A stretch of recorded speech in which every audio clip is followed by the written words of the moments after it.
Yeah. So all the nine topics of Srimad Bhagavatam have purpose are spoken or described to indicate the 10th topic.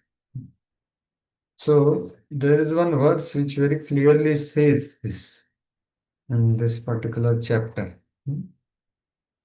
So that is spoken now at Priyamani.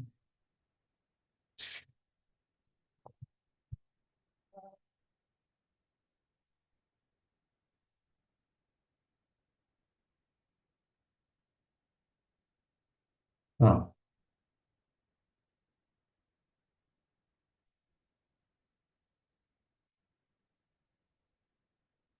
yeah, sixth and seventh verse. Yeah.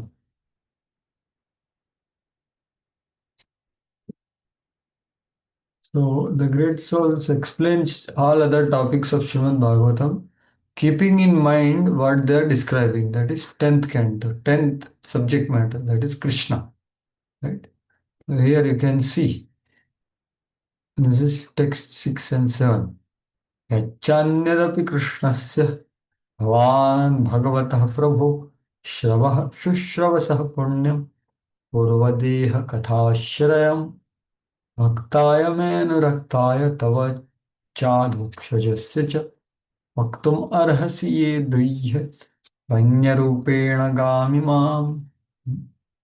So here very clearly it is mentioned that Prithu Maharaj was powerful incarnation of Krishna's potencies. So अन्यत् अपि कृष्णस्य भवान् भगवतः प्रभु. So कृष्णस्य भगवतः प्रभु. So it is incarnation of Krishna's potencies. Consequently, any narration which is concerning his activities is surely pleasing to hear. And so on. The rest of the things are there. But the point here is very clearly mentioned by Maitreya Muni. Right? This is spoken by Vidura actually. Vidura is asking that please tell me about this incarnation of Krishna. So that is what is the important point which we should remember. That all this Srishti Leela, Avatar Leela, or all other kathas are there for us to remember Krishna, because Krishna is the source of all. Krishna is the Ashray Tattva. So there are many verses like that in Srimad Bhagavatam, by which the goal of Bhagavatam is indicated. Since Bhagavatam is very vast, so this has to be kept in mind. And sometimes Acharyas and verses themselves very clearly indicate that goal. Dashamasya Vishuddha. So that is the glory of Puran which we are discussing. Although it is quite vast, but it is quite focused also. Yes. So yes, anything from your side? Any reflections what we learned last time? If you want to share something what we learned? Yes, Mataji, as always you share. Yes, Shobha Lakshmi. So the qualities of things some like Vali, he knows he knows every of his citizens, and he's like the sun. His circle of influences, like whatever the sun can cover. And he saw like his activities were also glorified. Yes. So He yeah. Yes. he questioned that why he took the form of a cow, and who became the cow. Yeah. Yes. So previous chapter was all that only. How different demigods powers are there in Prathumana. Yes. Very good. Thank you. Anything else? Anyone else wants to say? Anything else? What we discussed?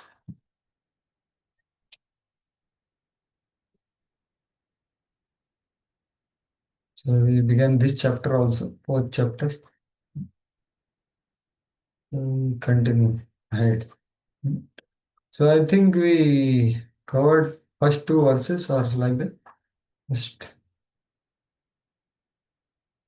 yes. Yes, Prabhu. So third verse onwards will start. I think the internet got over for last time. Well, so text three onwards.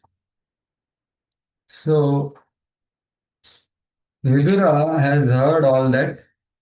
The glory done, the bards glorified Pitu Maharaj, and in spite of Ritu Maharaj was not wanting to hear their glories, but he was smiling also. To teach something to others.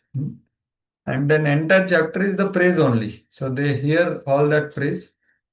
And then what happened in the first two verses? So they become very happy. Right? Glorifying Ritu Maharaj. So Prithu Maharaj replied and respected them and worshipped them adequately. And in that also, he offered respect yatha yatha. First, leaders of the Brahmanas, and then other castes, then his servants, and his ministers, and priests, citizens, general countrymen, people, and so on. Right? So now, Vidura heard all that glories of Prithu Maharaj, and Vidura is asking some questions. So text 3. So from 3 to 7, yeah. 3, 4, 5, 6, 7. So he is asking questions which will be the seed of next few chapters. So 17, 18, 19, 20, 21, 22, 23. So these are all chapters are result of these questions of Vidura, who is attentively hearing. So he asked about each of them, whatever he heard. Vidura vacha कस्माद्ददार गोरूपं धरित्री बहुरूपिणी यादुदोह पृथुस्तत्र को वत्सो दोहनं च किम्. Yeah, someone can read translation verses. It's Hare Krishna, Prabhu. Hmm. Vidura inquired from the great sage Maitreya, my dear, my dear Brahmana, since Mother Earth can appear in different shapes, why did she take the shape of a cow? And when King Prithu milked her, who became the calf and what was the milking pot? Yeah. So this question is about why she took form of cow. The mother Earth is taking so many forms, right? Why cow only? And how he milked. So there are so chapter 18 is next chapter is that only. Hmm? Ah. Next chapter is how Maharaj Prithu becomes Prithu Maharaj milks the earth plant. So what is milking part and who is milking, who became the calf, that all that answer is there in the next chapter. So this is the first question. Text 4. प्रकृत्या विषमा देवी कृता तेन समा कथम कस्य मेद्यम हयम देवः कस्य हेतो पारहत. Yeah. The surface of the earth is by nature low in some places and high in others. How did King Prithu level the surface of the earth? And why did the king of heaven, Indra, steal the horse meant for the sacrifice? Yeah. So the stealing horse and he making the earth flat for sake of habitation means to for the people to stay. So this is all from chapter 19 onwards. So Indra he doing sacrifice for Praja, then 100 sacrifice, then Indra stealing the horse and everything. That goes from 19, 20, 21. So if you see 19 is King Pruthu's 100 horse sacrifice. And then the next chapter is about Indra stealing the horse and what happens further. So this whole thing from 19 to 21 is answer. These chapters answer this question. One more question. सनत्कुमारा भगवतो ब्रह्मन् ब्रह्म विदुत्तमात् Labdha jnanam savidnyanam rajarshi ka gatam gatim gatah. Yeah. The great saintly king Maharaj Prithu received knowledge from Sanat Kumar, who was the greatest Vedic scholar. After receiving knowledge to be applied practically in his life, how did the saintly king attain his desired destination? Yeah. So it was mentioned that Sanat Kumar, four Kumaras also visited and there was discussion among them. So what all things, what he did after receiving the knowledge and what destination did he attain after that. So chapter 22 is their meeting and the instructions, very good chapter. And then 23 he goes back to Godhead. So this is the answer elaborately spoken about this meeting. So entire this Prithu Maharaj section is there. So here Prabhupada writes about the parampara, right? Because there is Kumara Sampradaya also, which is coming from Sanat Kumar and others. So Prabhupada writes about that because Prithu Maharaj received knowledge from them. And what he did after receiving Jnanam Vijnanam Labdhva. Ranam sa Vijnanam Labdhva. So Jnanam is received knowledge and to be applied practically to his life. So Prabhupada combining both writing like Jnanam sa Vijnanam. Knowledge and practical application. How did he attain? What did he attain as destination? So Prabhupada writes about these 2 points in his purport. So Vijnan means what? Savijnanam aparoksha jnana sahitam. Savijnanam means along with Vijnan. But what is Vijnan? Vijnan means aparoksha jnana. So see there are 5 levels of knowledge. One is pratyaksha. So this is not that 3 kinds of gaining knowledge. No. Pratyaksha means you learn by seeing or perceiving. Paroksha means you learn by hearing and trying to see from the eyes of the teacher or guru. Paraksha means what? You are able to see through eyes of guru. So guru says that this, or guru is speaking shastra. He says this is to be seen like this. So that is paroksha. Then so pratyaksha, paroksha, aparoksha means by practice one starts seeing himself what Guru used to see. So aparoksha. So that is Vijna. And then adhokshaja. So that is transcendental knowledge. Adhokshaja. And aprakrita is the highest. That is the knowledge of spiritual world. So here Vijnan means aparoksha jnana. So paroksha means like trying to see through eyes of Guru. But aparoksha means we also went to that level of able to see what Guru is seeing. Aparoksha jnana sahita. So that's what Vijnan means. Aparoksha jnana sahita. Or other words, Brahma Vishayam Savijnanam Upasanatmaka Jnana Sahitam Jnanam Shravanajanya Jnanam. That which is born from hearing and which includes upasana ityadi. That is Vijnana. So that is what is mean. So Prabhupada writes about 4 sampradayas. The 4 systems of disciplic succession are still going on. So why King Purthu is incarnation? We heard all his glories. Still he is accepting Guru and learning from them to teach all of us that even incarnation also has to accept Guru. Even Krishna also accepted Guru as Sandipani Muni, right? So same thing, Mahaprabhu accepted. One who is serious about receiving transcendental knowledge must accept a guru, a or spiritual master in one of these 4 disciplic successions. It is said that unless one accepts a mantra from one of these sampradayas, the so-called mantra will not act in Kali Yuga. So sampradaya means that which he is able to award you, give you the transcendence in a very system, a very profound way, very clear way. Samyak rupena pradayate iti sampradaya. That which awards you, give you something in a very full way is called sampradaya. So that has authority, that has Guru Shishya Parampara. So currently there are so many people which are non-sampradaya. Without any authority, they are misleading people by giving some mantras and initiating people. So all the more it is increasing nowadays, even in Vrindavan and everywhere else. The rascals of these so-called sampradayas do not observe the Vedic rules and regulations. So they didn't even follow Vedic rules.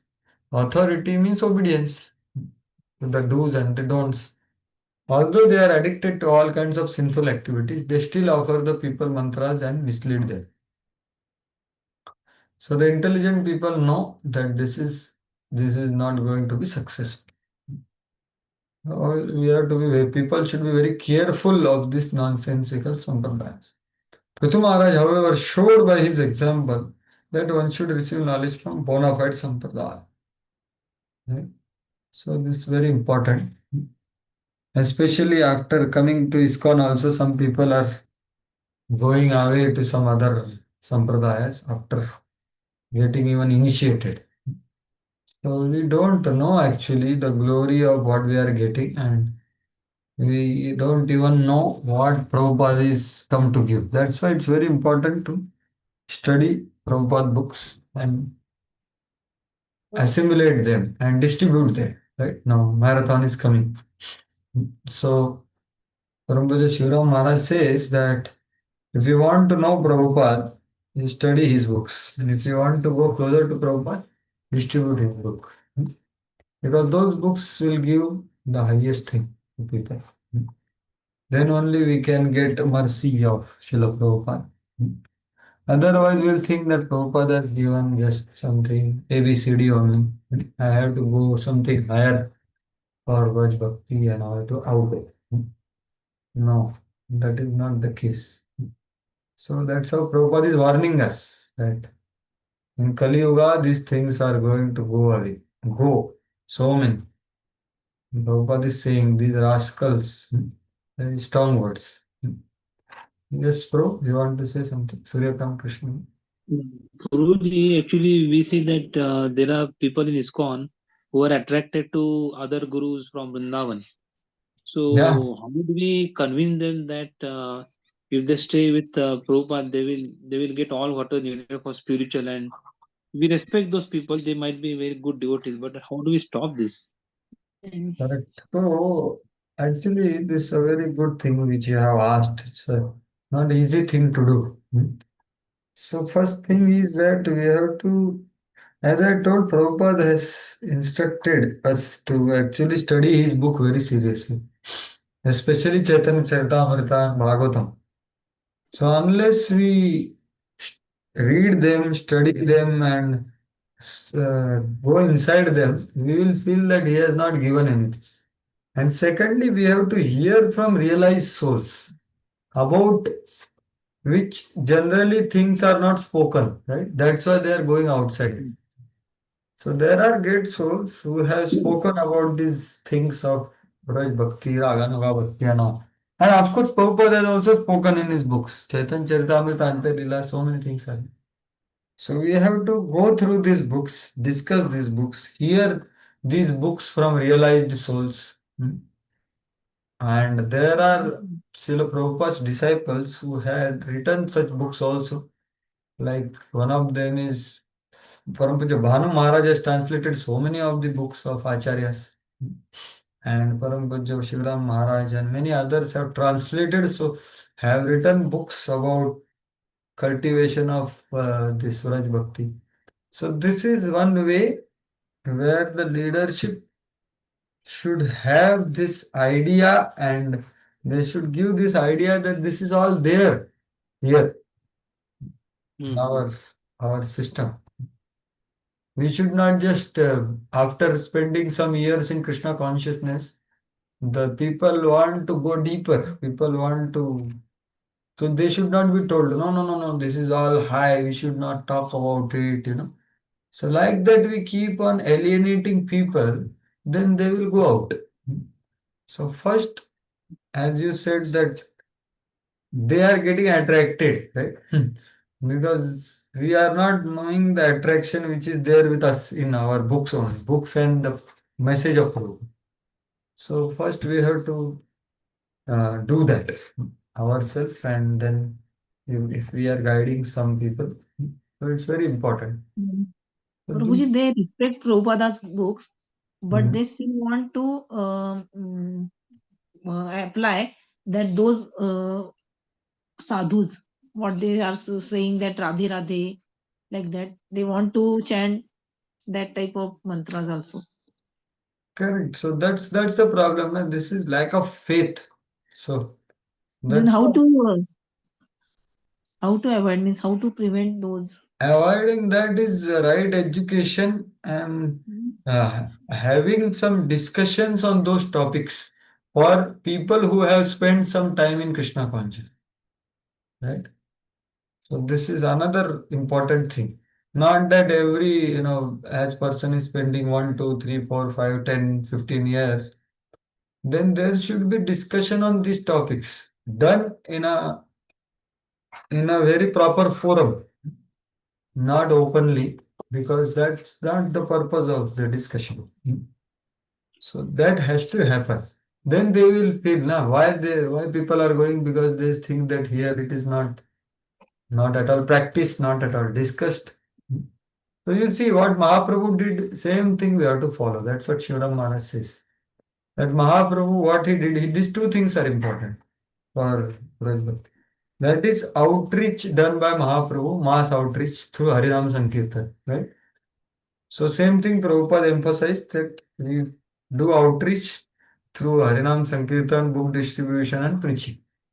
However, what Mahaprabhu did individually in a very close group of associates, he discussed about his Vraj Bhakti and his mood and everything with Ramanand Rai and uh, Mhm. Mm.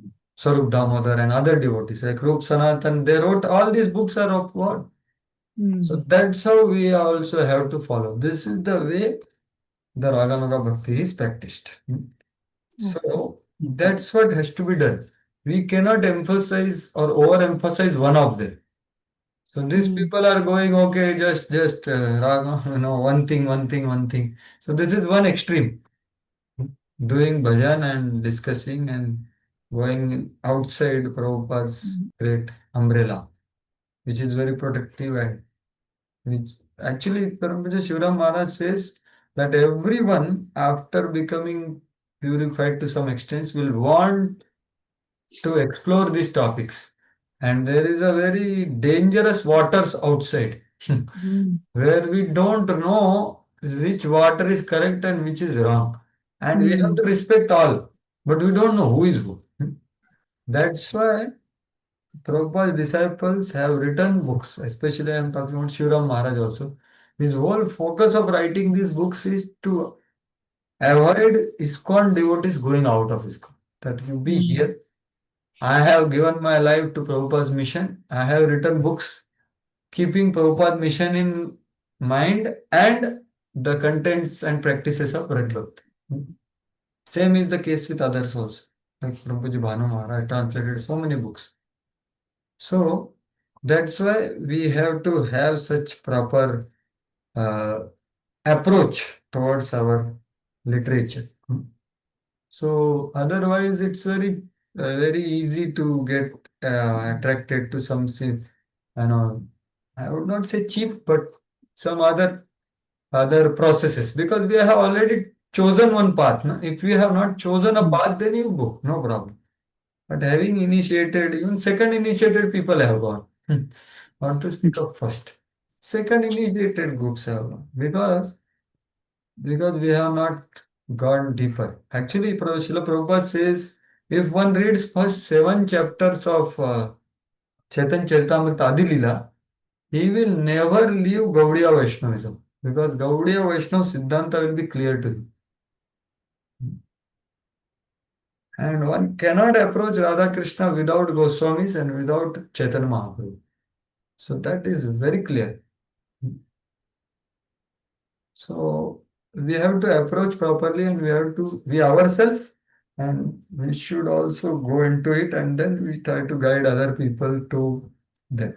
So these are Only one reason that I can see is the two reasons actually. One is that ISKCON we have a disciplined approach. We expect people to study Bhagavad Gita and Bhagavatam and then CC.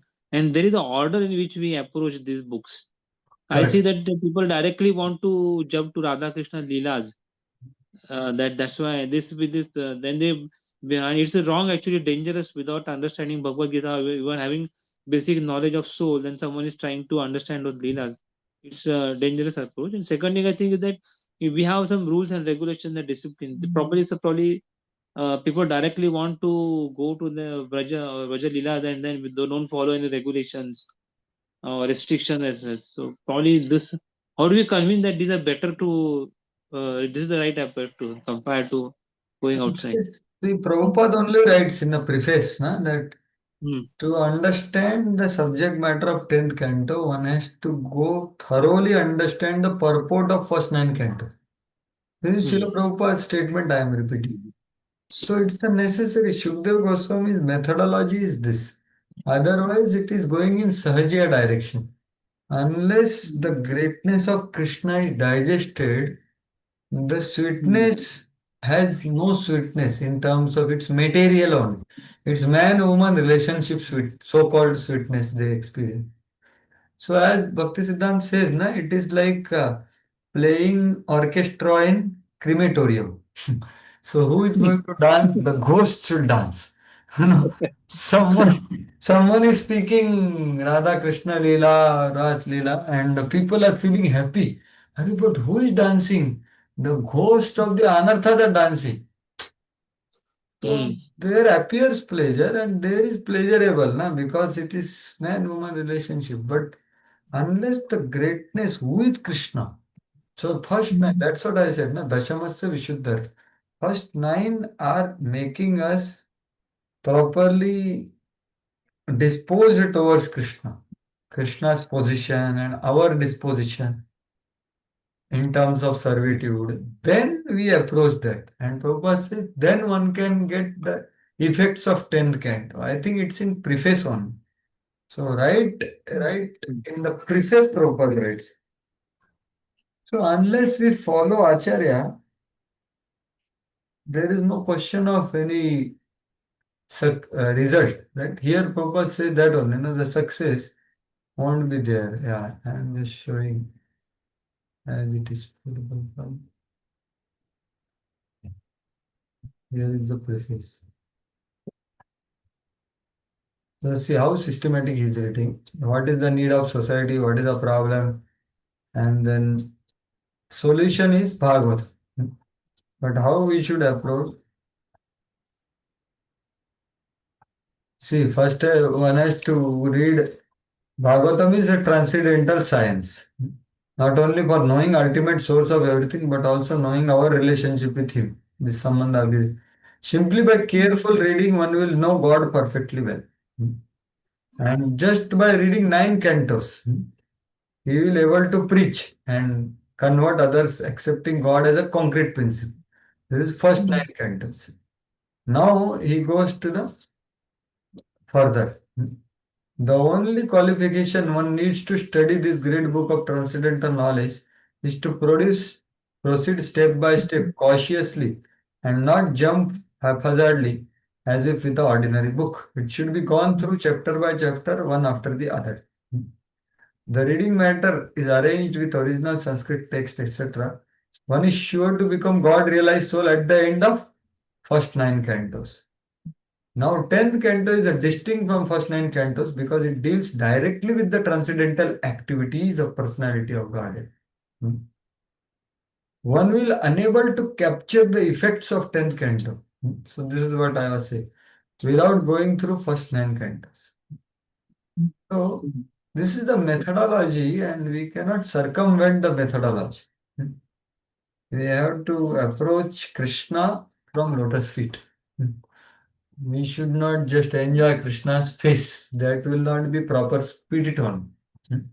So Krishna's face is his personality, his pastimes, but then you have to approach. So first two cantos, like that. It's the way to approach. That's why that's why these courses are there, which is instituted by Prabhupada only, right? Hmm. Bhakti Vaibhav, Bhakti Shastri, Bhakti Vaibhav. Generally, what is happening nowadays, people are doing Bhakti Shastri at least. After that, over. Education is over. Now, no. We have to go to Bhakti Vaibhav, Bhakti Vedant, Bhakti Sarvabhaum because it's a systematic education through the purports of Prabhupada. So, unless we do that, then people will feel, Arey, what is this? And people also don't go deep in their presentation. So, unless the preachers go deeper into it, then people will feel, Arey, we keep on discussing the same things. So, that is one thing which is wrong on the side of the preachers. The preachers also should be well versed and they should also tell that yes, your desire is good, this is the way. Be a little patient and you can run also. Go through it nicely.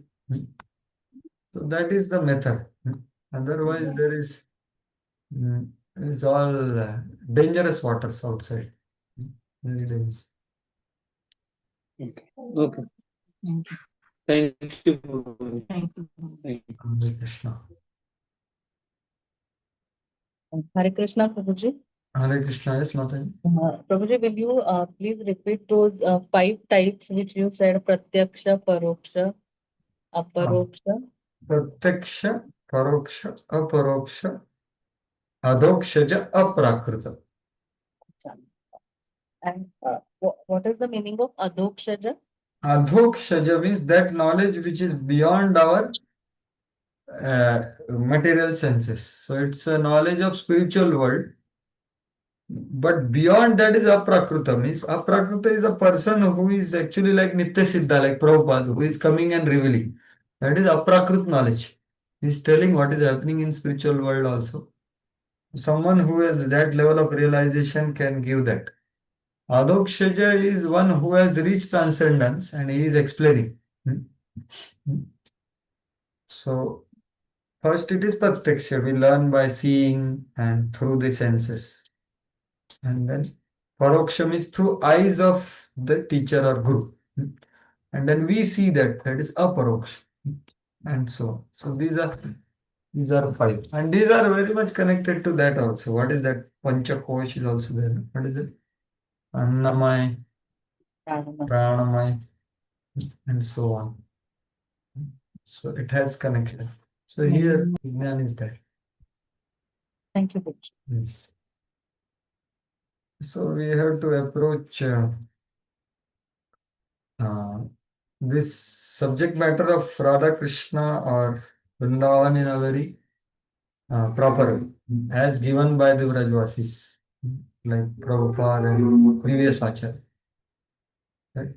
So one more thing I want to show, that is in 7, this is 7.73 from Chaitanya Charitamrita, since it is important.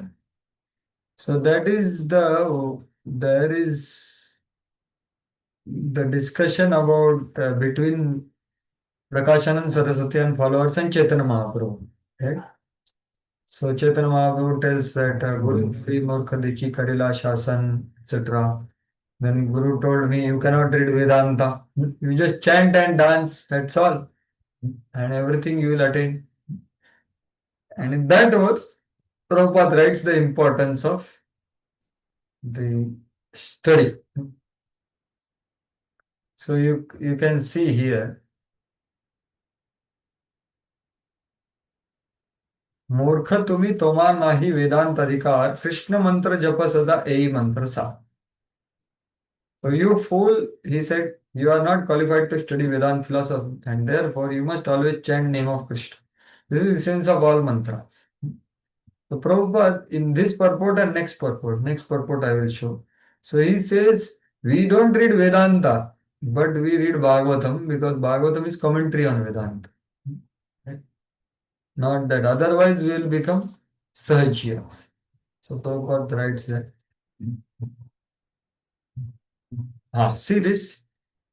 Yeah, can you read this taking advantage?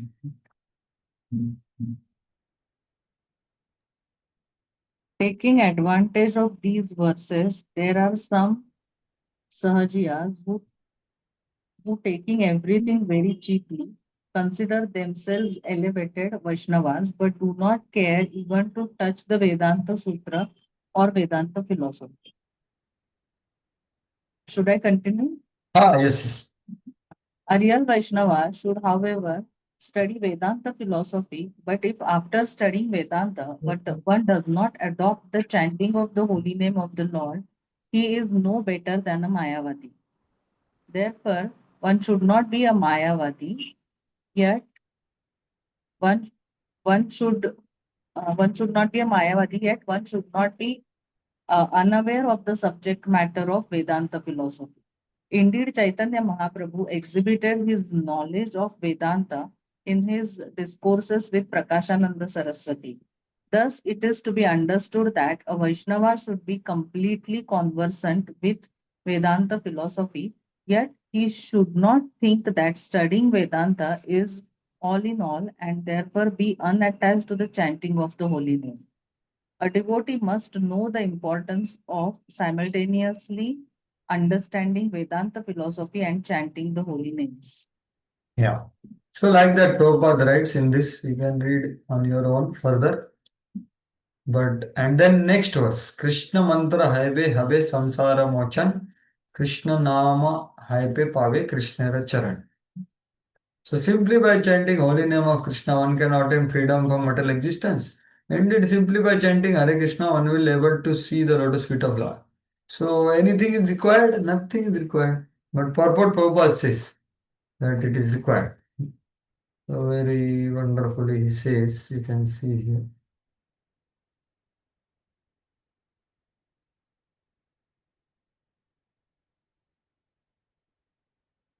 Yeah, here it is. So why purpose of Bhagavatam is told here. So one can overcome all misconception and entanglement in material world by practicing Bhakti Yoga. Bhakti Yoga Madhokshaje. Why Bhagavatam is compiled? Anarthopashamam. So he's quoting that. And then he is saying, Lord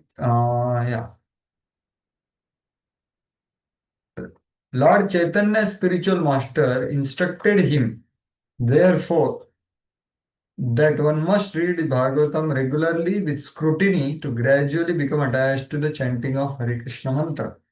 The holy name and the Lord are identical. One who is completely free from clutches of Maya can understand this fact. And this happens by mercy of Guru. So, see, in the verse there is no Bhagavatam, but Prabhupada is putting the words in the mouth of Ishwar Puri. That Ishwar Puri told that you read Bhagavatam regularly with scrutiny to gradually become attached to chanting Hare Krishna. So these are very clear indications of our founder Acharya, and we should develop faith on it more and more by understanding, assimilating, and trying to apply those things in our life. Then we will have faith, and then we can give faith to others also, right? So that is the only way. And in Kali Yuga, we should be very clear that there will be people who want cheap things. So we can respect them, whoever they are, and we can do our needful what we can do. So that is our course of action. That's why Prabhupada said our institution is educational movement. Our is not management movement. Education means foundation. So text 6 and 7. So I already recited this verse telling the glory of Srimad Bhagavatam. So can read the translation directly.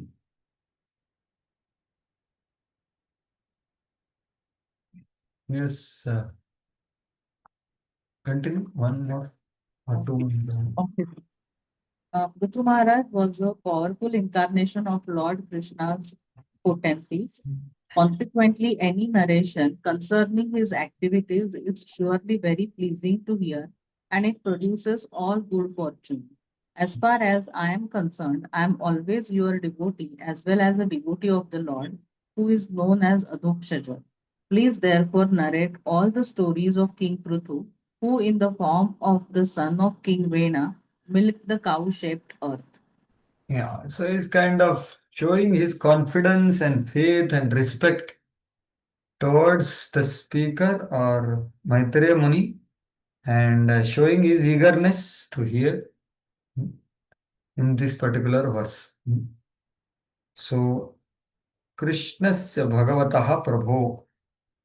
So that is how Prabhupada begins this purport, right? So we'll see that.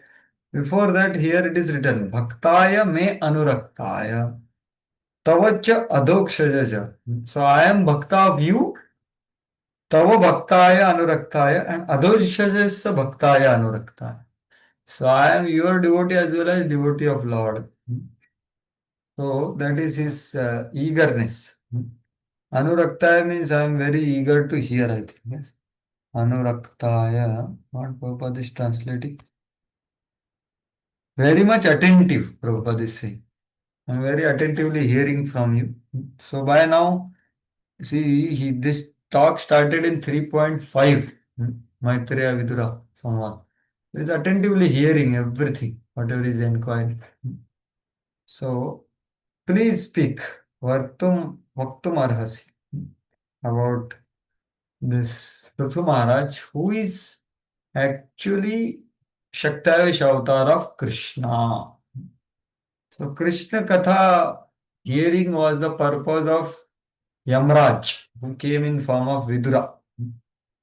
And having disrespected in the assembly, now he is getting the opportunity to hear from Uddhava and Vidura. So that's how he is showing his interest in Krishna Katha. So Prabhupada also begins with Krishna is Avatari, from whom all incarnations emanate. Aham sarvasya prabho mattah sarvam. Everything emanates from me. Thus, Lord Krishna is the origin of everyone's appearance. So, everything in Bhagavatam is Krishna Katha, provided we are able to connect and remember. So, all Guna avatars, all Shaktavish avatar, Ete Chamsa Kala Pumsa, Krishnastu Bhagavan Swai. So, everything is Krishna Katha. So, that is what is the preparation of a sincere devotee. That yes, I am hearing Krishna Katha. I am describing Krishna Katha. So it's like emperor statement, right? Ete chamsa kala pumsaha is the emperor statement. Means what? All other nine cantos are glorifying other incarnations, but they are like kings. But all these kings, when Krishna comes, then all the emperor comes, then all kings also bow down, right? So, like that, this is all to depict the glory of Krishna only. So, that's what is being said here. So, Prabhupada is writing Maharaj Prithu is also incarnation of those qualities of Lord Krishna by which one rules conditioned souls. So, Adhokshaja is also Krishna. So, Adhokshaja, there are two meanings of Adhokshaja. So, one is general meaning, all of you have heard that. One which is beyond what Prabhupada is giving here. Right? What is it? Beyond the perception of material senses. But Krishna's name is also Adhokshaja. Anyone has heard that? What is the meaning of Krishna's name to be Adhokshaja? So, it is given by our Acharyas, I think Vishwanath Chakravarti Thakur. He said, one who appeared to be taking birth below the axle of Shaktasur is Adhokshaja. Adha Aksha Ja. Ja means born. Aksha is the axle. And Adha is below. So when Krishna's tender lotus feet just touched the axle, kicked it, and then whole thing fell, right? So there was great commotion. So much sound came. And then people thought that Krishna would have gone. But no, Krishna was there. So he appeared to be born for the Vrajvasis. And the small children saw that. And they told also, Are Krishna kicked actually. But they didn't hear. So Adhokshaja. So that is Krishna. And another meaning of Adhokshaja is Pururava is saying, Bhagavantam adhokshajam.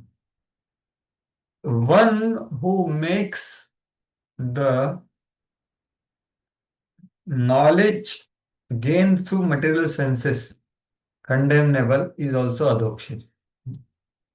Akshaja is the knowledge which we get from the material senses, the material experiences, the attraction and taste in those material objects. Like Pururava had taste of Urvashi. So he is saying to the Lord, who can free me from this taste? Only Bhagavantam Adhokshajam, he says. So what is that verse? It says that Pamshalyam aparitam chittam konu mochati prabhu. My mind was completely captured by Pamshali. But who can make me free? Atma, even Atmaram sadhu cannot make me free from this attachment. But Atmaram Ishvara, Atmarameshwaram Mriti, Bhagavantam Adhokshajam. So Atmarama Ishwar is one, is Krishna. So he can make me free because he has made me entangled. He is the one who gives the material taste and he is the one who can take away that material taste. So he is the one who gave me the taste of Urvashi. Now he can only make me free if I surrender. So that is another meaning of Adhokshaya as given by Purva. So that word is also there. Since one can form only an impersonal idea on the strength of one's material senses, the Lord is as Adhokshaja. So no one can perceive the personality of Godhead by mental speculation. It's like sun god cannot be seen by eyes, right? We can see the sunshine, we can experience the sunshine, we can experience the sun globe also. So sunshine is like Brahman, sun globe is like Paramatma. But Bhagavan aspect is not very easy because it has inconceivable energy. And what to speak of Krishna, which is complete full of inconceivable energy, source of all. So that is what is indicated here. This is glory of Bhagavatam, where Krishna is indicated. So Paramapuja Bhakti Vigyan Maharaj says very beautifully that all throughout 10 cantos or 9 cantos, Krishna will be showing you hidingly. So we have to see him. Then we will encourage to do Krishna Bhakti. Right? So such verses are there where Krishna is showing us hidingly. Yeah, this is my glory only going on. Maybe my thrice glory is going on now. Fourth canto, right? So like that. So entire Bhagavatam becomes encouraging us for Krishna Katha and Krishna Seva. Suta text 8. Now Sud Goswami is speaking Sandhi verse that what happened to Maitreya Muni hearing these questions?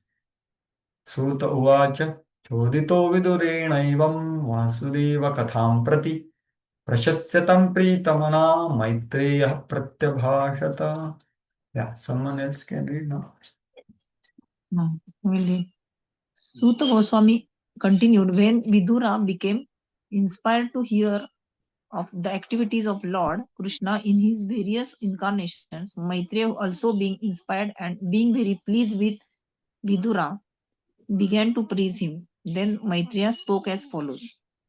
Yeah. So, see, this comes in Bhagavatam so many times that whenever there are question answer discussion, so the speaker becomes very happy with the hearer or inquirer. So, and he is saying, Chodito Vidurena Vasudeva Katham Prati. So, in this way, just as एवं यथा त्वयाहं चोदितस् तथा विदुरेण इत्यर्थ. So this is implied that even Shaunak Muni had inquired in similar way to Sud Goswami. Just as Maitreya is asking, right? So Vidura is asking Maitreya. Similarly, aham means Sud Goswami. I am also inspired by you. Shaunakadi Rishis. That's what is discussion. So inspired, just as Vidura inspired Maitreya, Shaunak Muni, all of you are inspiring me for hearing Vasudeva Katha. So, what did Maitreya do? He praised him first because he was happy to hear the question. Praising Prashasya, Prashasyatam Pritamana. And he was very happy. He was not thinking, "Arey, what, time, how much time we should discuss. So that was not like that. He was very happily praising him. And he started replying very happily, Pritamana.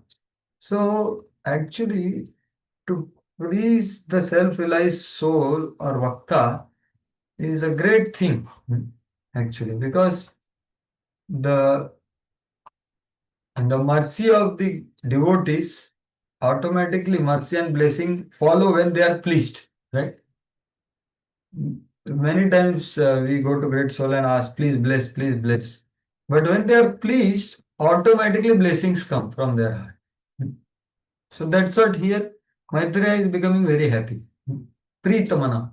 So he praises my Vidura. And he started answering his question. So what all he praised and all is not given, but that is understood. That he praised him first and then he started speaking. So that is what is. So Prabhupada writes a very nice purport that this is the symptom of Krishna Katha. Authentic Krishna Katha is like this. No one is tired. The hearer is not tired, speaker is not tired. So that is what is. So wherever such experiences are there, we should be eager. Like I heard that previously the yatras of this is one experience I am saying. Means the yatras, the lectures will be going on for many, many hours. So actually that is the transcendence. So we have to participate in such transcendence, right? So nowadays it is all time bound, more or less. But earlier I heard Radhishampur and others, they say that once Maharaj starts speaking at one place, he will not stop only. There is no prasadam break or nothing. Just goes on. No?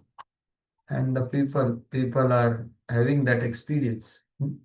So that is talk of Krishna Katha or topics about Krishna or his incarnation is spiritually so inspiring that the reciter and hearer are never exhausted. So it is not about one person, both persons are having experience. Because Krishna is present. That is the nature of spiritual talks. A symptom of spiritual talk is that no one feels tired.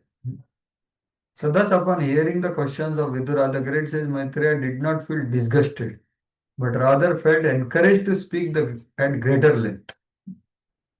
So that is the potency. That's why we have to have discussions of Harikatha.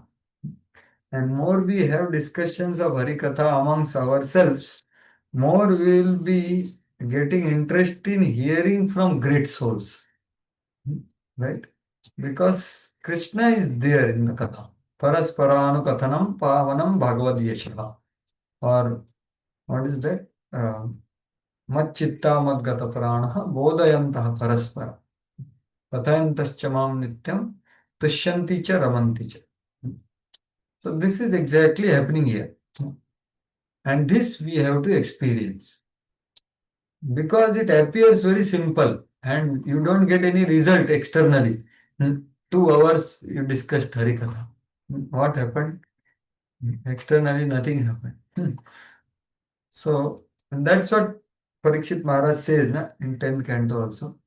That my dear Shukdev, please go on speaking. I am not thirsty now. Earlier I was thirsty, I put some garland, snake garland. Now I am not at all thirsty. Naisham ati dussaha kshunnam tyaktodamapi badhate. Vivantam tvanmukham bhojam putam harikathamritam. I am drinking the nectar of Harikatha from your lotus mouth. So I am neither thirsty nor hungry.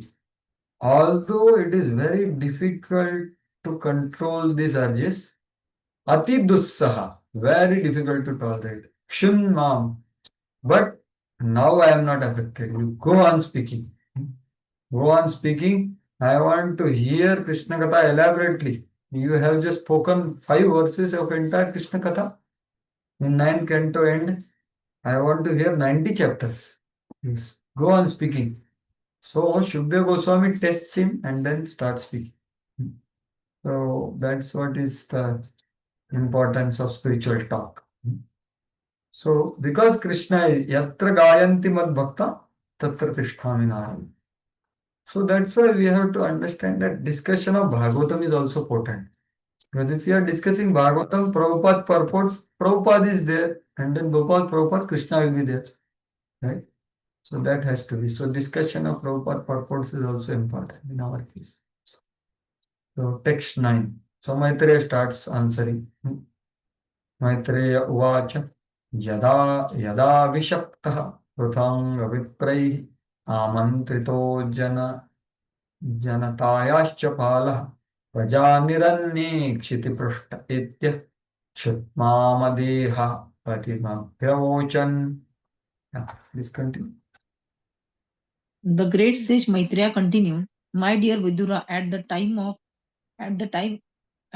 King Prithu was enthroned by the great sages and Brahmanas and declared to be the protector of the citizens, there was a scarcity of food grains.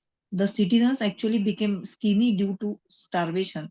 Therefore, they came before the king and informed him of their real situation." Yeah. So now he's answering that question which was asked. No? That Oktura Maharasi Yod Dujyat Day Vainya Rupena Gam Imam. So how he made the earth. So he is telling milking the earth is in next chapter. Now this chapter the events leading to milking is there. So now Prithu has appeared and all the citizens because of Vena's rule was very demoniac, right? So the earth had kept everything within. She didn't provide because yajnas were not happening. So citizens were feeling all scarcity of food and famine everywhere. So they have come to Prithu Maharaj. Great sages and Brahmana declared, means Prithu was declared like that. So there was a scarcity and they had become completely emaciated because of starvation. So they came before the king. So this is what is going to happen, or this is happening also. Wherever adharma is happening, this is going to happen. Scarcity will be there. Because the Mother Earth won't provide. So Prabhupada is telling, information is given here in concerning the selection of king by the Brahmanas. Right here the word is amantrito janayatascha pala. Right. So the Brahmanas and the Viprai amantrito. So that's what Prabhupada is.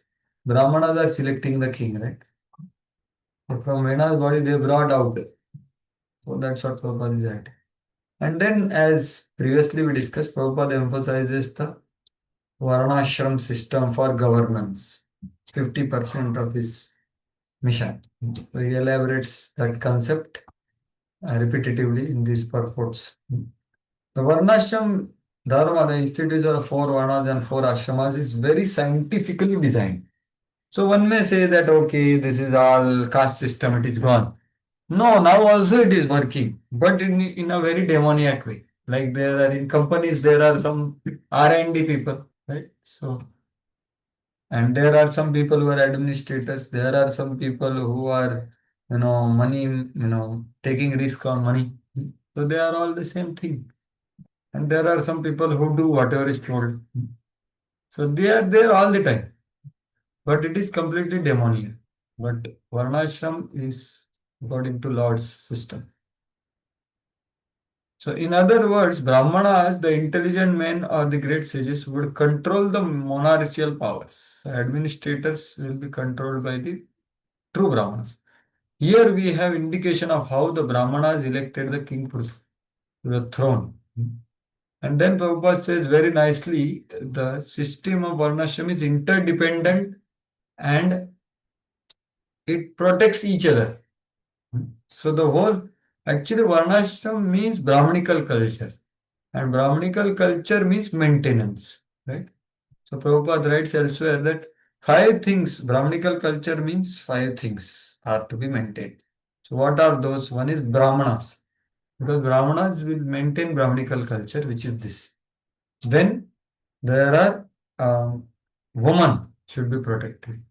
Then children, and then old people and the cows. So these five things institute the maintenance of Lord Vishnu. Lord Vishnu maintains through these five things. So how they are, so what is Brahmanical culture? Very nicely told. The structure of Varnashram was so nice that Brahmanas would guide the head of state. The head of state would give protection to citizens, including Brahmanas. Right? So Brahmanas will give proper guidance and protection in terms of knowledge and wisdom. But protection of body of Brahmana is done by Kshatriya and everyone else. Kshatriyas would take charge of protecting people in general. Under protection of Kshatriyas, the Vaishyas would protect cows and produce food grain and distribute them. And Shudras, working class, would help higher caste by manual labor. So that's how they were interdependent and non-envious or respectful to each other. There was no, in terms of like, ideally, there is no pride because, how can leg become proud? How can head become proud? Because head cannot work without legs, legs cannot work without head. And for that matter, same thing, hands cannot work without head. So both are interdependent, so they have respect for each other. Not by birth, but by guna and karma. This is the perfect social system which Prabhupada wanted. So it's complete protection. So that's what Prabhupada is writing. And now these citizens have come to Prithu Maharaj and they are telling now to Prithu Maharaj. That is the next verse. Yeah, you can read the translation directly.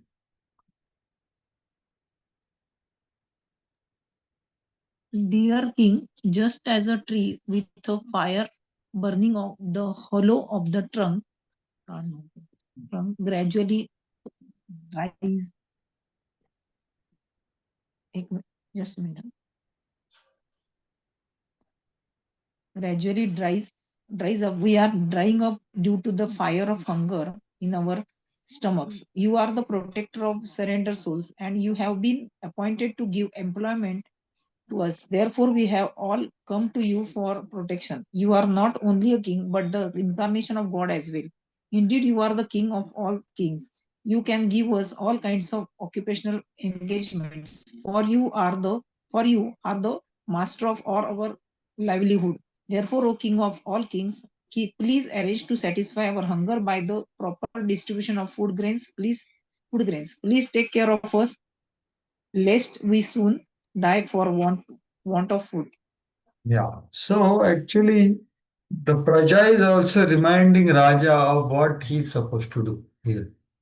So you have been appointed to give employment to us.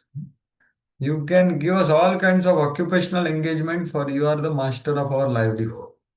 So this is what Varna means what? Varna means livelihood. And that has to be according to Dharma. Then one can get proper livelihood. Not the way adharma, you earn some money or dhan, and that appeared to give livelihood, but it cannot give proper. No, it is not properly according to the Lord's will, right? So actually, not having employment is a problem of leadership, not the students.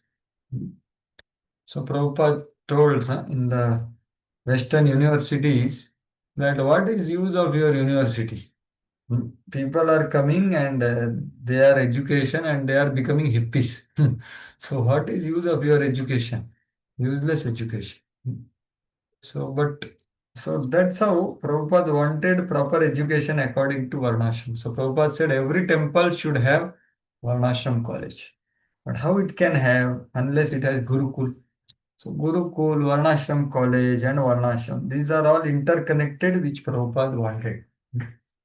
So since in our generation or our time, we may have come to Krishna consciousness after later, but we have to create this facility for the next generation. Right? Otherwise, they will also go through this rat race of impractical education and harmful livelihood, sinful livelihood. That is not useful. So that's how employment, proper employment is called varna. So that is king's duty. So Prabhupada writes that. Just as the duty of Brahmanas is to elect proper king, the duty of king to see all the varnas are fully engaged in their respective duties and they get proper livelihood. So that is king's duty. So king was doing that. When people are perplexed in this way, they should approach the head of government. So actually, they were not lazy. Although they were not lazy, still they could not produce sufficient food. So that's how they did their part, but then they approached government. And the president or king should take immediate action. So that is what is Prabhupada is bringing here. Text 12. Maitreya Vacha Prithu प्रजानां करुणं निशम्य परिवेदितं दीर्घं दध्यौ कुरु श्रेष्ठ निमित्तं सोन्वपद्यत. Yeah. Now someone else can read. Who has not read yet? Yes, Sachin Prabhu, you can read. So hearing this lamentation and seeing the pitiable condition of the citizens, King Prithu contemplated these matters for a long time to see if he could find out the underlying causes. Yeah. So this is the responsibility of king. He should take immediate action. But immediate action is not taken without proper thought, without proper diagnosis, without proper understanding of the situation, right? So here it is clearly said that Nishamya Pariveditam Prajanam. So he heard the problems and the lamentation of his praja. Karunam Pruthu. Pruthu was very compassionate. Not Karunam, sorry. Pruthu. Dirgham Dadhyu. He thought for a long time that what can be the reason. What he thought? Nimittam, the cause or hetu of this. And he could find out, yes, what is the problem. So he identified that Mother Earth is not giving anything. The people are engaged according to occupation, but Mother Earth is not giving anything. Anvapadyata. He came to know the cause. So he didn't take an haste decision. Now he's going to attack Mother Earth, right? But that is not haste anger. This anger is contemplated anger. It is authentic anger. So anger also has utility, but it is not reactive anger. It is dirgham dadhyo rodha. After long thought, he is becoming angry because he detected the problem. Text 30. Iti vyavasito buddhya pragrihita sharasanaha sandade vishikam bhumi kruddastri puraha yatha. Yeah, please continue. Having arrived at the conclusion, the king took up his bow and arrow and aimed them at the earth, exactly like Lord Shiva, who destroys the whole world out of anger. Yeah. So, having decided, Vivasito Buddha, he was completely convinced about his diagnosis or conclusion. So, he took bow and arrow and aimed at the earth. Sandade Vishikam Bhumehe.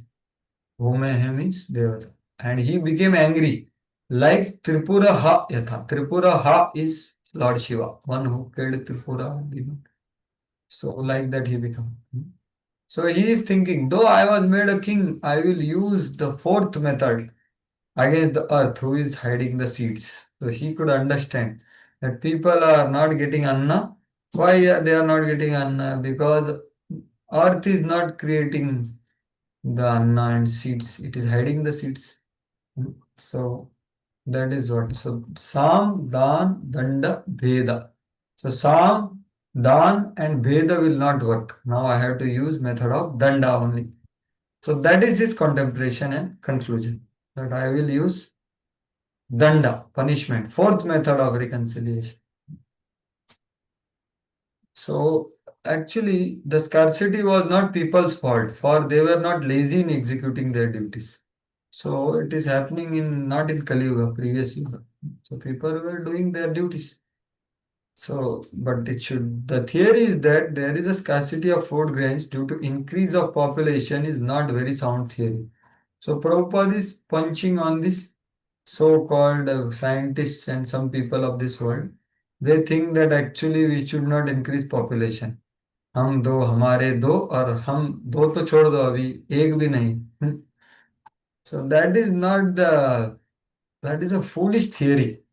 Misnomer it is. Yudhishthir Maharaj time there was more population we can say. So there is no problem in population. The problem is what population is doing. If population is doing dharma, then earth can provide any amount of people. But if they are doing adharma, then few also they will not get it. So that's what Prabhupada is punching to this so-called philosophy of population explosion. That is not the case. What is important is what population is doing. There are other causes that enable earth to produce profusely or stop producing. So there are causes. Prithu found out the proper causes and took the necessary steps. So it will become clear why Mother Earth stopped.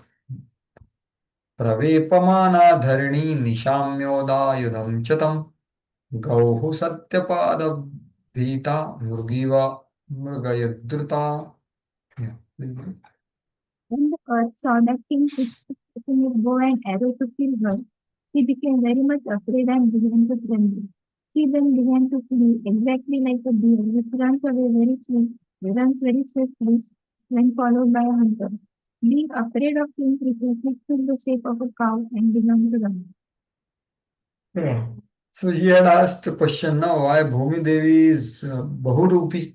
Why she took form of cow to protect herself because cow is not generally killed by a civilized man.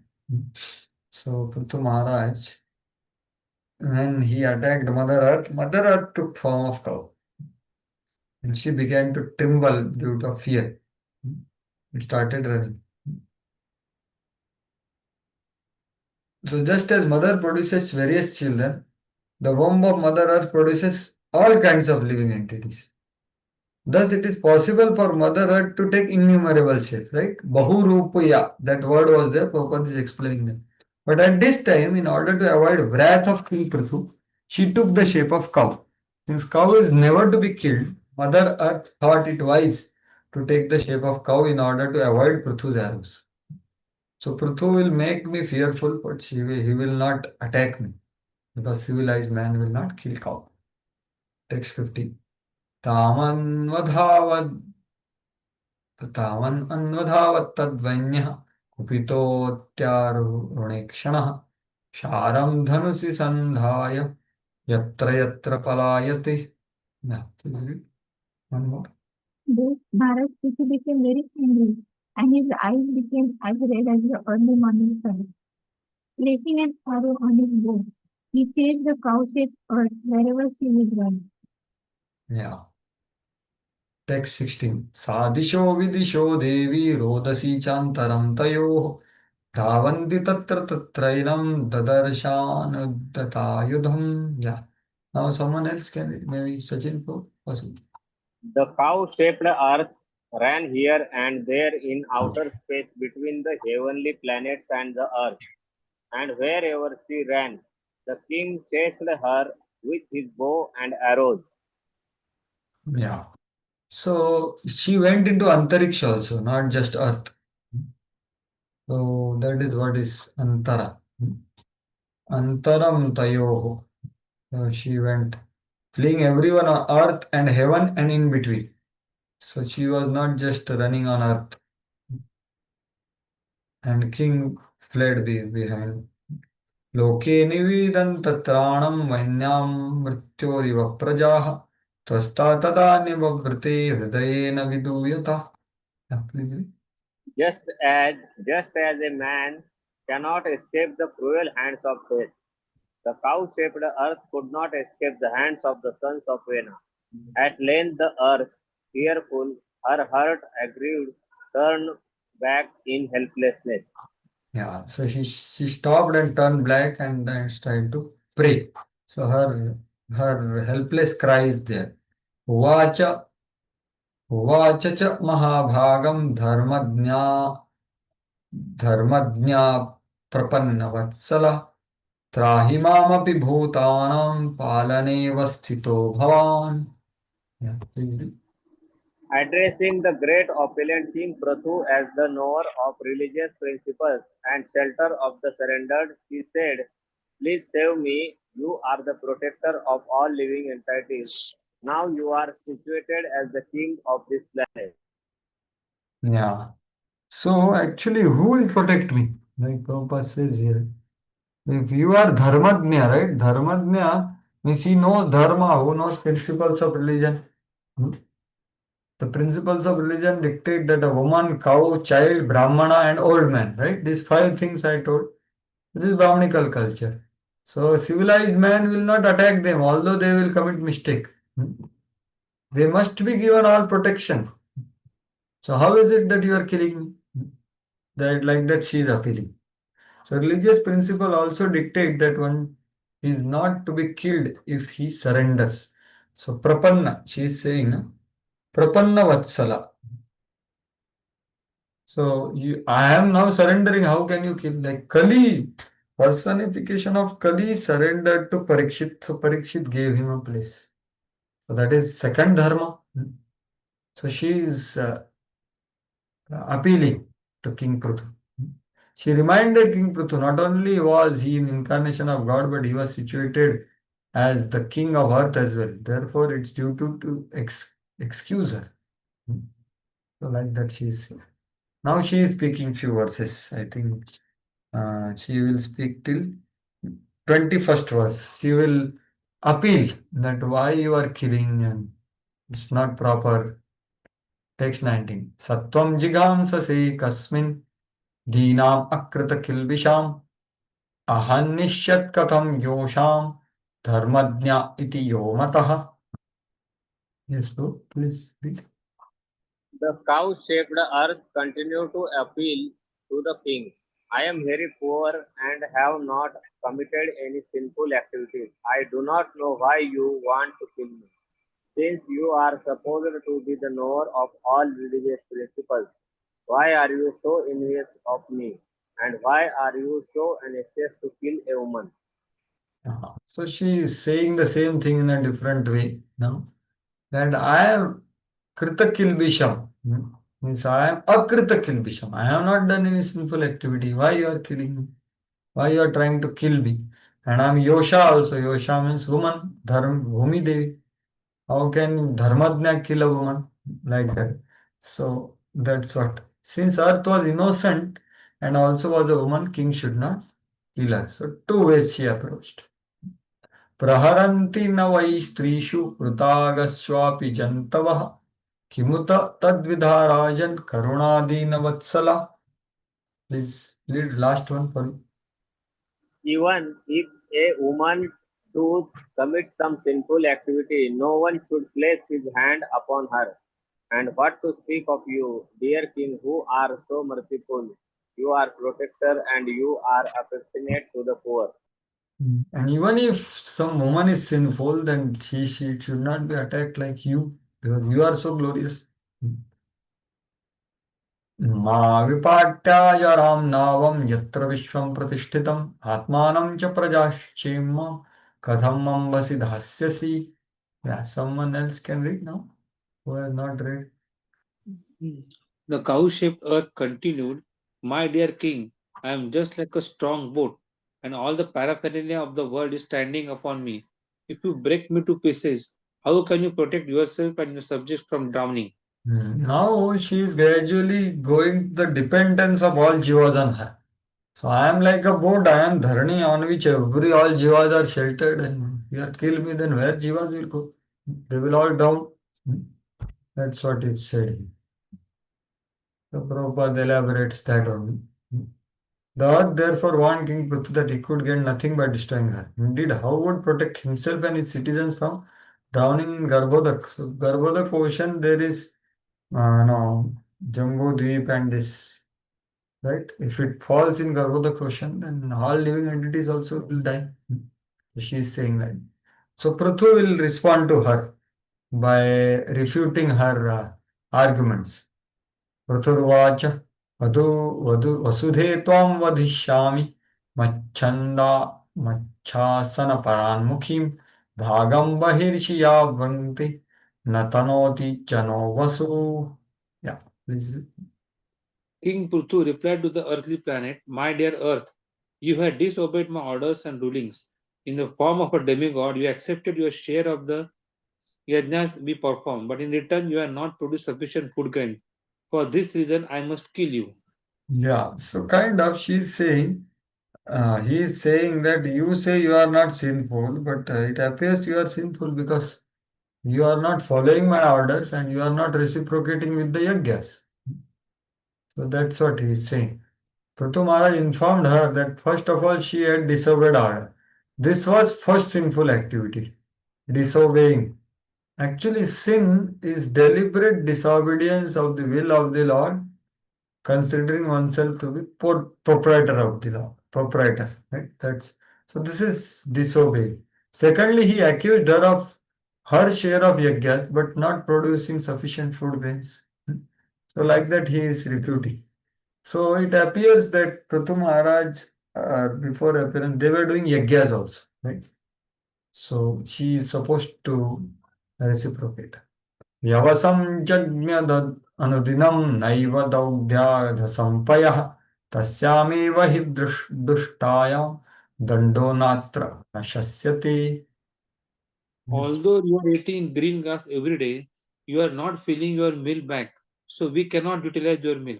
Since you are willfully committing offenses, it cannot be said that you are not punishable due to your assuming the form of a cow. Yeah, so you are punishable because you are offender. You are taking one way grass, you are eating in form of our yajnas and everything else, then you have to reciprocate. You are not giving milk. Means, so that's what Prabhupada writes. Yeah.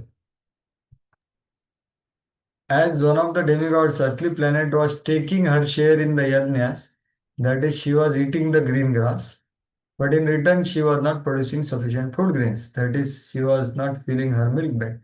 Prithu Maharaj was justified in threatening to punish.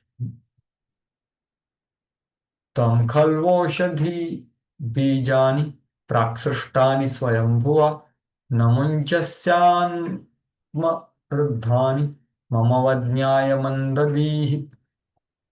You are so lost to intelligence that despite my orders, you do not deliver the seeds of herbs and grains formerly created by Brahma and now hidden within yourself.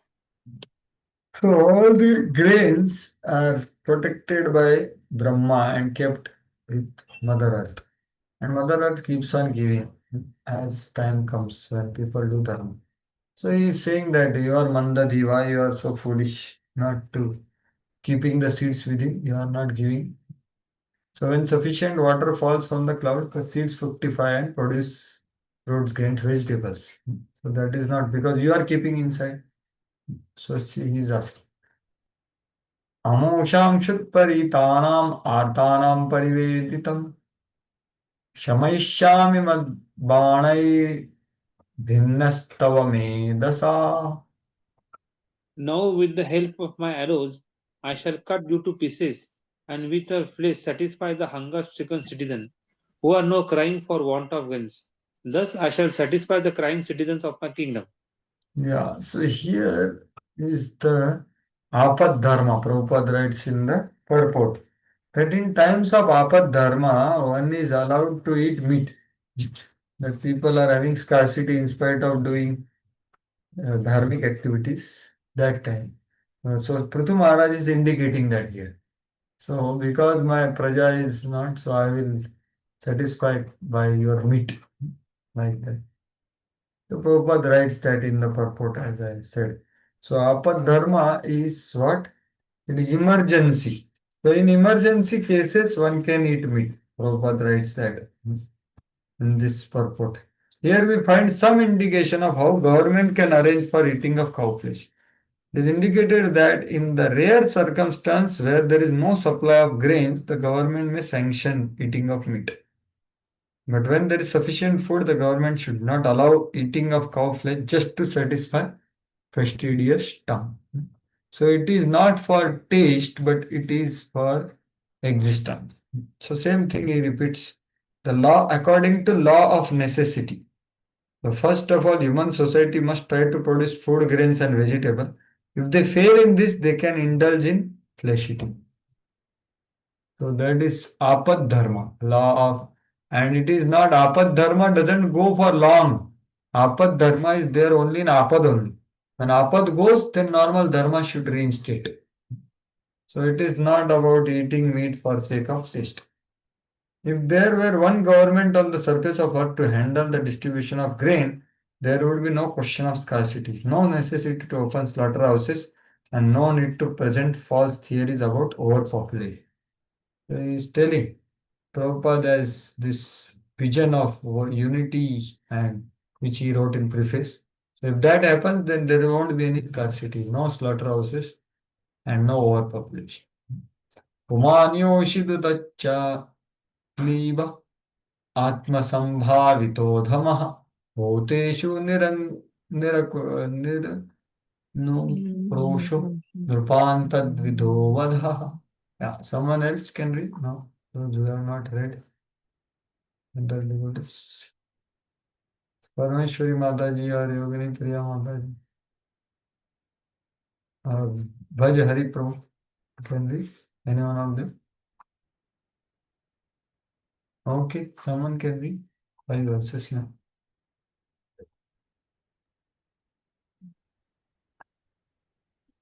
Can read again.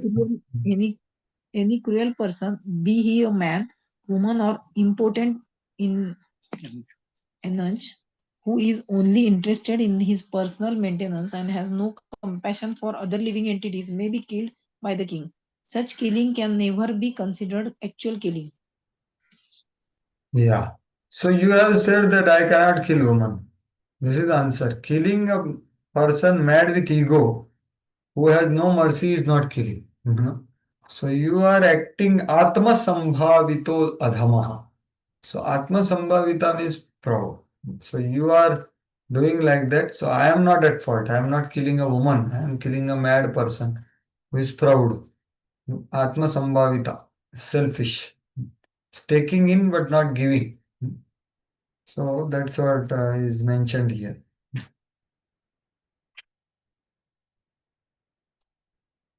So here in middle Prabhupada writes, as far as the field of spiritual activities concerned, when a devotee is self-satisfied and does not preach the glories of Krishna, he is not considered first-class devotee. See, here is very important. So, doing one's own, a devotee who tries to preach, who has compassion upon innocent persons, who have no knowledge of Krishna is a superior devotee. So, he is taking out a lesson here. त्वां स्तब्धां दुर्मदां नीत्वा मायगां तिलशैशरैः आत्मयोग बलेनेमा धारयिष्याम्यहं प्रजाः. Please read. You are very much puffed up with pride and have become almost insane. Presently, you have assumed the form of a cow by your mystic powers. Nonetheless, I shall cut you into small pieces like grain, and I will uphold the entire population by my personal mystic powers. Yeah, so Maharaj is expressing his anger. How can you kill a cow? How can you feed them a cow meat? If she asks like that. You are not a real cow, he says. So you are neither your real woman, you are neither near cow. You are a fake cow. Mayagam. That is the word used, right? You have said, how will you hold them up in the water, making you in the fine particle the size of sesame seeds? That is the. So he's saying, I see, she said, nah, if you just, every living entity is sitting on my cell phone. You put me down, all living entities will go. He said, don't worry, I will, by my mystic power, I will uphold the entire population. You don't worry, you are not doing your duty. So that was his power of Prathu Maharaj. So these all things Prabhupada elaborates that Garbhoda question, it will fall, then who will save? So Prithu Maharaj, Maharaj Prithu maintained that he could uphold everyone by his own mystic power, being incarnation of Lord, because he had that power. You can see Sankarshan, the gravitation is there with him. Prithu Maharaj possessed the power of Sankarshan, which explained by the scientist as power of gravitation. So it can hold millions of planets in space without support. So Prithu Maharaj would not have any difficulty supporting his citizens and himself in a space without help of planet Earth. So he is not just speaking, he has capacity because he is Yogeshwar. So Earth was told that you don't worry, because of you we are not maintained.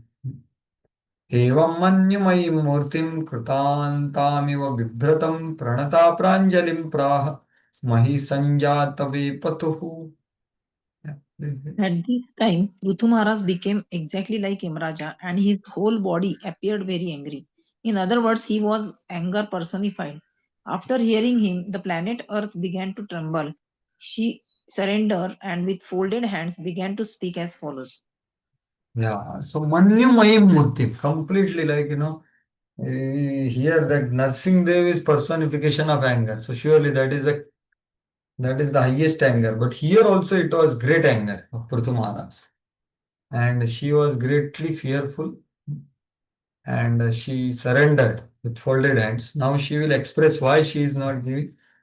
So the rest of the chapter, I think, is her beautiful prayers, which will begin. So Lord is like death personified to miscreants, but for devotees, Lord is not like that. Nursing Dev, as I mentioned, Prabhupada says that one cannot challenge the authority of Supreme Lord in any circumstance. It's better to surrender unto Him and take His protection all times. So this is what she did. So she surrendered. So now she is praying. Dharo. So 29 to I think till last verse they are the beautiful prayers. And then 36, 29 to 36.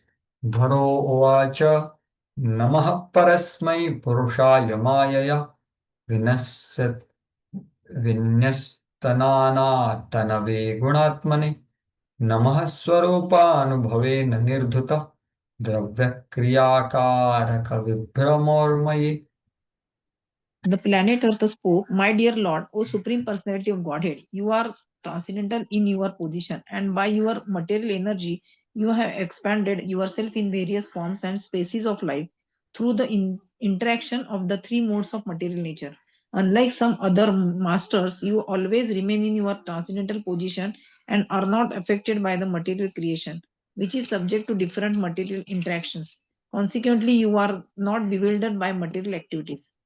Yeah. So this is a beautiful verse. What she is saying is Namah Parasmai Purushaya Mayaya Vinnasya Nana Tanave Gunatmani. So Gunatmani means among the three modes of material nature, unto the source. Gunatma is the source of all gunas, right? That is Supreme Lord. He takes so many forms. Now he has taken form of Prithu Maharaj. So she understood that he is not just a king, but he is incarnation of Lord only.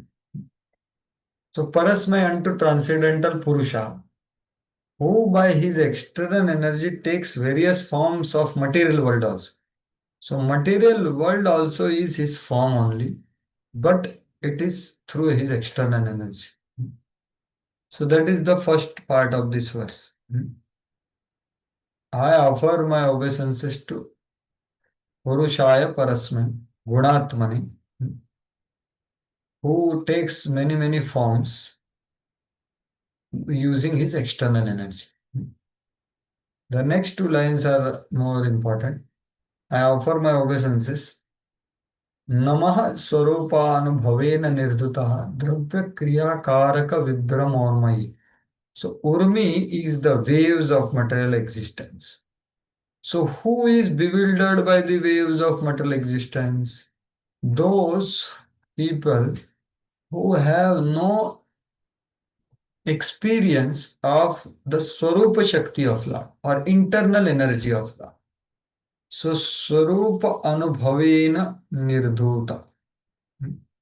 Those who are not influenced by, those who are not experience of the internal energy of Lord, of you, they are tossed, they are bewildered by the waves of material existence in form of Dravya Kriya Karaka.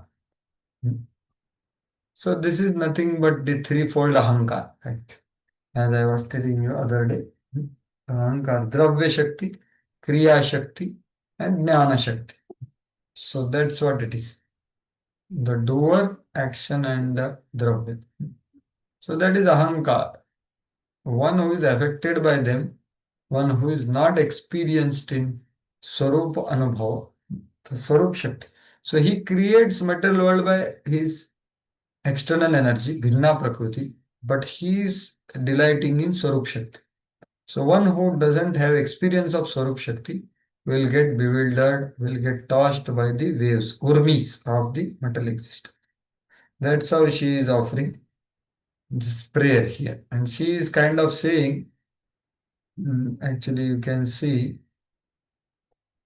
I am also your part only.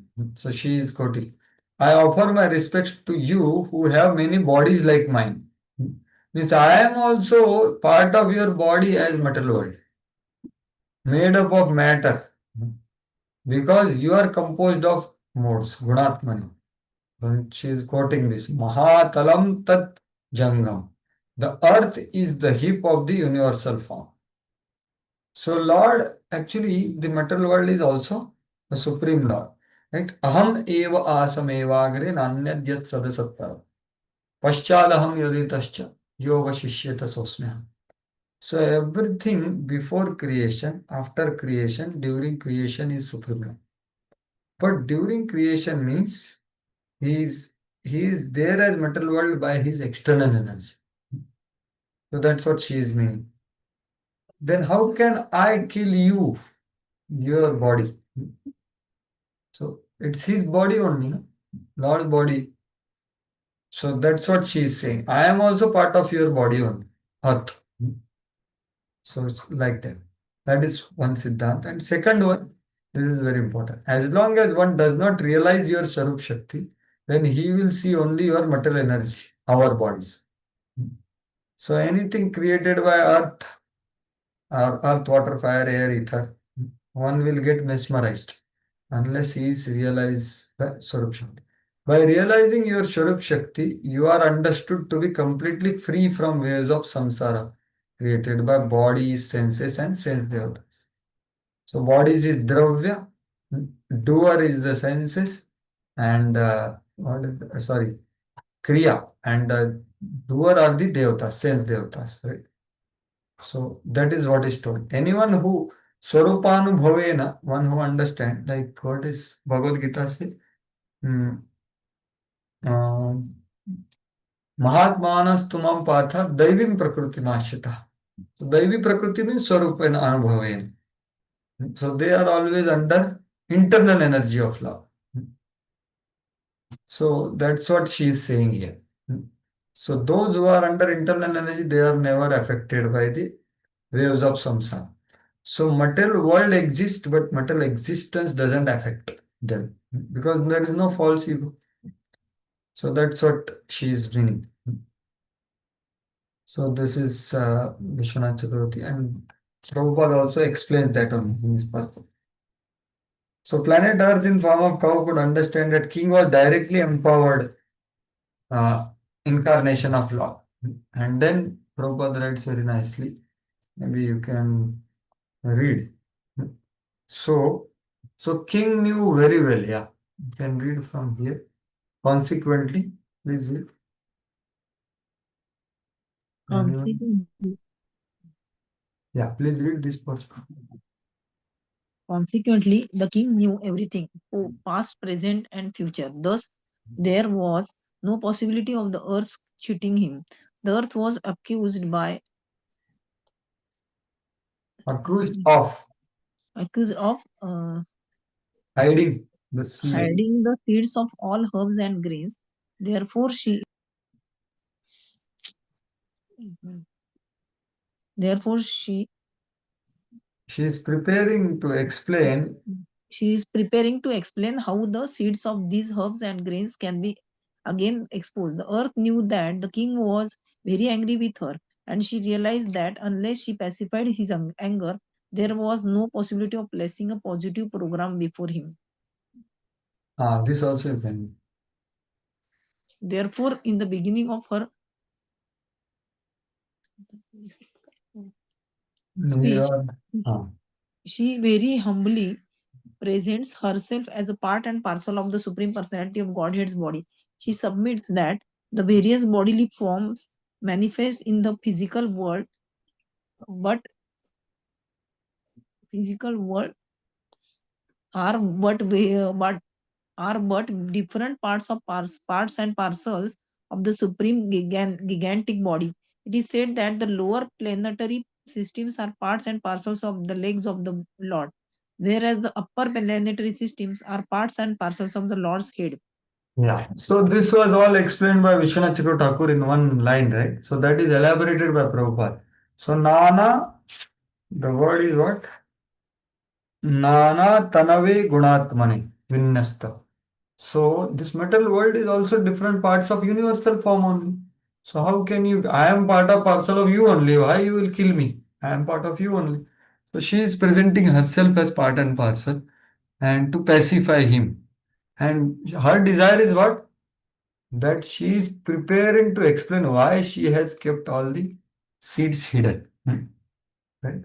So that's what. So Prabhupada brings that Siddhanta here by Achintya Bheda Abheda Tat. The philosophy of Chaitanya upholding that Lord is simultaneously one with and different from this creation is very easily understandable in this connection. As I quoted first verse of Chatushloki, right? So Lord is Goloka eva nivasati akhilatma bhoto govindam adipurusham tamam. So Lord is this metal world also, but not also. He is separate also, simultaneous. So Gunatma is that. He is in the metal world, but he is not affected by metal world. And although he is there in spiritual world also. So this is Achintya Vedavet. We cannot understand by our intelligence. Prabhupada is quoting Bhagavad Gita, Maya Dakshena Prakriti Suyate Sacharaja. So Lord is indirectly involved in the matter, not directly. And then she says that the planter explained that although the Lord is attached to external energy, he is nirduta. He is completely free from activities of external energy. So he may be attached in terms of Mother Earth, but he is not affected by the matter because he is nirduta. So this is another meaning of the verse you see here, that Lord is nirduta. Lord is not affected, or anyone who is experienced in his internal energy of Lord is also not affected. So that's what is the next Siddhanta. So anyone who, yeah, please read this portion. This one, Lord is always. The Lord is always situated in his internal energy. Therefore, in this verse, it is stated that Sarupa Anubhavena, the Lord remains completely in his internal potency and yet has full knowledge of the external energy as well as the internal energy. Just as his devotee remains always in transcendental position, keeping himself in the service of the Lord without becoming attached to the material body. Yeah, so this is the only way to become transcendental, is that we become absorbed in transcendental position. That is internal energy. Internal energy personification is that Radharani, Swarup Shakti. Right? So that is the only way to remain transcendent for a devotee also. So Lord is completely absorbed in internal energy. Similarly, devotee also. So etad ishanam ishasya prakrutisthopi tadgunaihi. This is a very beautiful verse which is told 1.11.38. So very beautiful. This is Lord having 16,108 wives, but he appears to be Joruka Gulam but is completely transcendental. No, that's the context here. You can see here. I'm just showing. So since we are discussing Krishna, right? So how Krishna is transcendental. So this is beautiful verse. Dama bhava pishuna malaval guhasa Vidavaloka nihato madanopi yasam Sammuyya chapamajahata pramadot samasta Yasyendriyam vimatitum kohakaina shikuhu. So Krishna was never affected by the kuhaka. Kuhaka means those which were not genuine. Although the queen's beautiful smiles, furtive glances were all spotless and exciting, and although they could conquer the Cupid himself, making him give up his bow in frustration, and although even the tolerant Lord Shiva could fall victim to them, still, despite all their magical feats and attraction, they could not agitate the senses of Lord. So, in this world, person is fully absorbed in matter, material body means of opposite sex. But Lord, when Lord is dealing, he will not get affected by the kuhaka. Kuhaka means those who are means not genuine, right? So Lord's senses cannot be affected. That's the whole thing. Yes, indriyam vimathitam na shake. They cannot shake. But pure love can shake. There is no problem. So that is what is. So some people, common materialistic people, speculate that Lord is one of them. He is also controlled by woman. We are also controlled by woman. Out of ignorance, they think that Lord is affected by matter, although he is unattached. So the next verse is this, what currently we are reading. Beautiful verse. Etad ishanam ishasya prakrutisthopi tadgunai. So this is the opulence of the person who is possessing opulence. That Prakrutistha, he is there in the material world. He appears to be interacting with the gunas, but na yujyate sadatmasthai. He is never attached to it. Just as those who take shelter of him, they are also not attached, then what to speak of him? This is the divinity of the personality of Godhead. He is not affected by the qualities of material nature. Prakrutistopi tadgunam na yujyate. Even though he is in contact with them. Similarly, the devotees who have taken shelter of Lord do not become influenced by the material qualities. Yatha buddhis tadashraya. Those who take shelter of such Lord who is transcendental, they also become transcendental. And what is the question of Lord becoming affected by matter? So that is what is told here. In this verse also, Romi Devi is saying that only. Those who are Swarupena Anubhava is not there, then they will get affected. But you are not like that. You are Nirdhuta.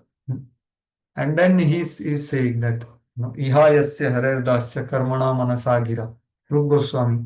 Anyone who is desiring to engage like that, karmana manasa vacha. One who is engaged is a pure perfected devotee, right? But anyone who desires that, he may not be able to do it, but he desires that one day I will be like this. Karmana, manasa, vacha, completely service of God. He is also liberated. That's what Rupa Goswami quotes in Bhakti Rasamrita Sindhu. That's what Prabhupada is quoting here. So Rupa Goswami says. So there should be no difficulty in understanding this situation. Just as devotee is never bewildered by material body, Lord is not bewildered by external energy of material body. So that's what this second part of the purport. As far as material body is concerned, there is a 6 waves. So Urmi, right? Urmi, the Vibhrama Urmi. So Urmi are the waves. So Kshut Pipasa and the Shoka Moha and age and death, Mrityu. So these are 6 waves of material nature, which everyone is affected. But liberated soul is never concerned by 6 beautiful waves of interaction. So in both ways, this verse has to be understood. Neither Lord gets affected, neither the devotees who take fully shelter of Lord gets affected. So the Supreme Personality of Godhead, being all powerful master of all energies, has some connection with the external energy. But he is always free from the interaction of the external energy in the material world. So this is the conclusion of this. This prayer is saying this only. That Lord, I am also your part only. Why you are killing me?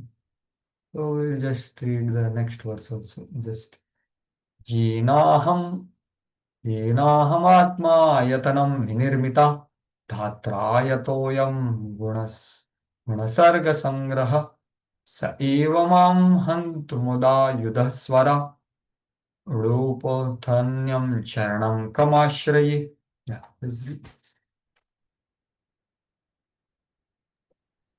The please. planet Earth continued, my dear Lord, you are the complete conductor of the material creation. You have created this cosmic manifestation and the three material qualities, and therefore you have created me, the planet Earth, the resting place of all living entities. Yet you are always fully independent, my Lord. Know that you are present before me and really ready to kill me with your weapons. Let me know where I should go to take shelter and tell me who can give me protection. Yeah. So she is very clearly saying that, you are angry and you want to kill me, but then where I can go to take shelter? I am not going to go anywhere. So this is the chastity of, like I think Gandhiji, I think Gandhiji's wife was removed by him, and then she was sitting outside only. Where I can go? So that kind of chastity is shown by Mother Earth here. Where should I go to take shelter, and who can give me protection other than you? So that is so. If that is so, then according to your own words, I have no attachment for you. Thus, I can kill you. So Prithu Maharaj may say, na, you are external energy. I have no attachment for external energy. I have attachment for internal energy. So I will kill you. Then she says, one should not kill the creeper which has been planted by one's own hand. So you have only created me. Now you are killing me. So she is saying like, thus you have created me and should not kill me. And I also assist you. I am not just created. I am assisting you. I am shelter of the jivas. And in me there is a protection of the four types of living beings. Those who are born from embryo, eggs, perspiration, and earth. So like that, I am assisting you. I am dependent on you. I am created by you. Why you are killing me? So that's what she is saying. So surrender. So she is surrendering. So she is teaching that how we should surrender. That's what Prabhupada is quoting. Sarvadharman Parityaj. Mare Krishna Rakhe ke, Rakhe Krishna Mare. So we all have received protection from Lord, and it is therefore proper that every one of us surrender to Him. Sarvadharman Parityaj is saying. And that's what, even in my mind, the central of all materness is namely Manasa Deho Geho, right? Jo kichu more arpito tuapade nanda kichu. You do whatever you want to kill me, you want to keep me. So that is the mode of a devotee. So fine. So 31 to 36 will continue tomorrow. It's already 4:43. Thank you all very much for your patient hearing. So we'll pause here. So thank you very much. Yantarachima Bhagavatam Jai Srila Prabhupada Ki Jai. Yeah. So if anyone has any question, clarification, they may ask, or others can happily proceed also. Yes, Shobha Lakshmi Mata, you have something. The 17th verse is addressed as wine. Generally, we see that if there is the parent is glorious, then the person is addressed with his parents' name. But Reena was not so glorious, so why he still addressed as wine? Actually, I am not very clearly able to hear. Which verse you are saying? 17th verse. 17th verse. 1 minute.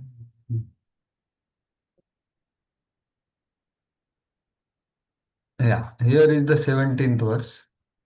Just as man cannot escape the cruel hands of death, the cow-shaped earth could not escape the hands of son of Vena. At length the earth, fearful, her heart aggrieved, turned back in helplessness. Yeah, this is the verse, na? 17th. Prabhuji, Yes. king is addressed as wine. Yeah. So generally we see that if the parent is glorious, then the person is addressed with his name, but Vena was not a very glorious person. So still Prithvi is addressed as Vaini.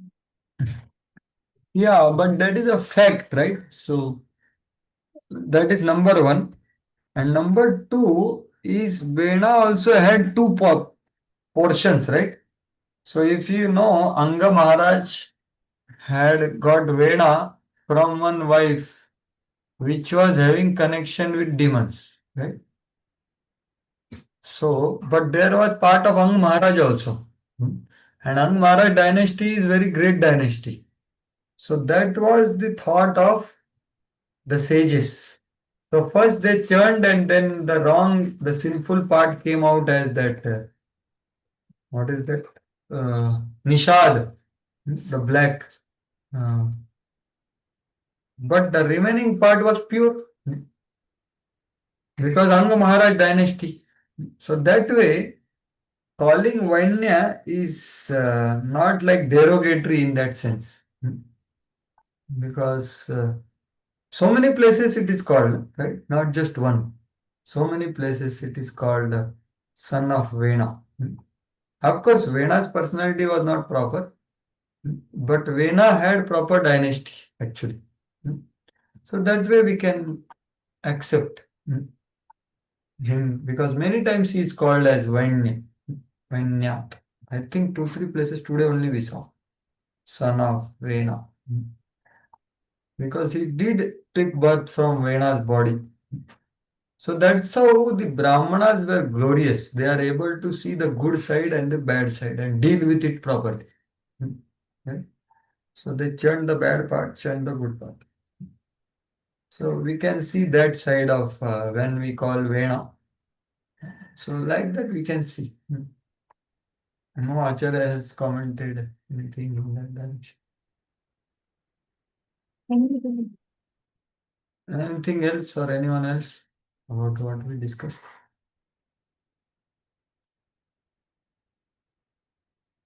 Okay. So tomorrow we will complete this chapter and maybe the next chapter also. Let us see. Thank you very much. Bhagavatam ki jai. Srila